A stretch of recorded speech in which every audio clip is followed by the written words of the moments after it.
انسان کتنا بڑا منافق ہے، کتنا بڑا مکار اور عیار ہے۔ دیکھیے کوئی انسان ہے، نماز نہیں پڑھ رہا ہے، آپ اسے بولیے بھائی کیوں تو ایسی زندگی گزار رہا ہے، چل نماز پڑھ، تو وہ انسان کیا بولتا ہے؟ اللہ میری تقدیر میں ایسا ہی لکھ دیا ہے۔ بولتا ہے کہ نہیں بولتا ہے؟ اللہ میری تقدیر میں ایسا ہی لکھ دیا اسی لیے میں ایسا ہوں۔ لیکن انسان نماز پڑھ کر کے، روزہ رکھ کر کے، اللہ کی عبادت و بندگی کر کے یہ نہیں کہتا ہے کہ اللہ نے میری تقدیر میں لکھا تھا نماز پڑھنا اسی لیے میں نماز پڑھ رہا ہوں۔ کہتا ہے؟ نہیں کہتا ہے۔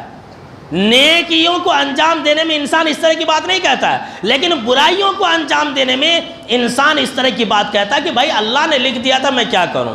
یاد رکھ لیجئے میرے دوستو، جس طرح سے اللہ رب العالمین نے رزق کو بانٹ دیا ہے، ہدایت بھی ویسی تقسیم ہو چکی ہے، لیکن انسان دین کے معاملے میں، ہدایت کے معاملے میں اپنے آپ کو بہت ہی بڑا بیوقوف بنا لیتا ہے، اور رزق حاصل کرنے کے معاملے میں اپنے آپ کو بہت ہوشیار بنا لیتا ہے، بہت چالاک بنا لیتا ہے۔ اب دیکھیے ہر انسان یہ جانتا ہے، ہر مسلمان یہ جانتا ہے کہ اللہ نے اس کی روزی روٹی کو لکھ دیا ہے، وہ کتنا کمائے گا، کتنا کھائے گا، سب اللہ نے لکھ دیا۔ ہر ایک مسلمان مانتا ہے، معلوم ہے اسے یہ بات۔ لیکن کوئی بھی مسلمان گھر کے اندر بیٹھا رہتا ہے کہ بھائی اللہ نے میری زندگی میں، میرے نصیب میں جتنا روزی لکھ دیا ہے اتنا مجھے ملے گا، ہر حال میں ملے گا، میں کما کر کے کیا کروں گا؟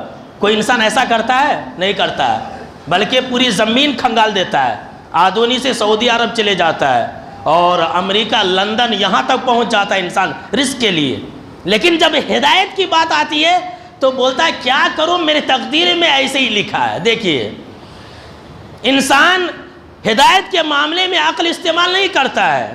یاد رکھ لیجئے میرے دوستو، جس طرح سے آپ اپنی روزی روٹی کے لیے عقل استعمال کرتے ہیں اور محنت کرتے ہیں، اسی طرح سے آپ ہدایت کے لیے بھی عقل استعمال کریں۔ آپ جانتے ہیں دو راستوں کے سنگم پر آپ کھڑے ہیں۔ ایک راستہ ایسا ہے جو آپ کو عزت دلائے گی، جو آپ کو عیش اور آرام دلائے گی، اور ایک راستہ ایسا ہے جو آپ کو ذلیل اور رسوا کرے گی، جو آپ کو جہنم کی آگ میں مبتلا کرے گی۔ اب انسان کے اختیار میں ہے کہ وہ انسان جس راستے پر چاہے اس راستے پر چلا جائے۔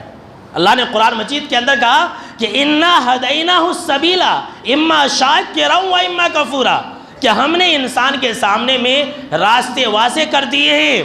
اب انسان کے اختیار میں ہے کہ انسان چاہے وہ اللہ کا فرما بردار بندہ بن جائے یا پھر اللہ کا نافرمان بندہ بن جائے، یہ اللہ نے واضح کر دیا ہے۔ اور دیکھیے انسان کی چالاکی اور عیاری مکاری دنیاوی معاملات ہے، انسان اس میں بہت عقل استعمال کرتا ہے، جبکہ یہ دنیاوی جو معاملات ہیں بہت پیچیدہ ہے، آسان نہیں ہے۔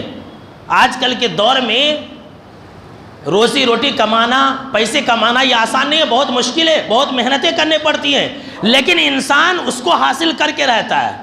اور آخرت جس کا راستہ بالکل کلیئر ہے، جس کے راستے کو واضح کرنے والا خود اللہ ہے کہ یہ ہدایت ہے، یہ جنت ہے، یہ اچھائی کا راستہ ہے، یہ نیکی کا راستہ ہے، یہ برائی کا راستہ ہے، یہ جہنم کا راستہ ہے، اس کو واضح کرنے والا اللہ ہے۔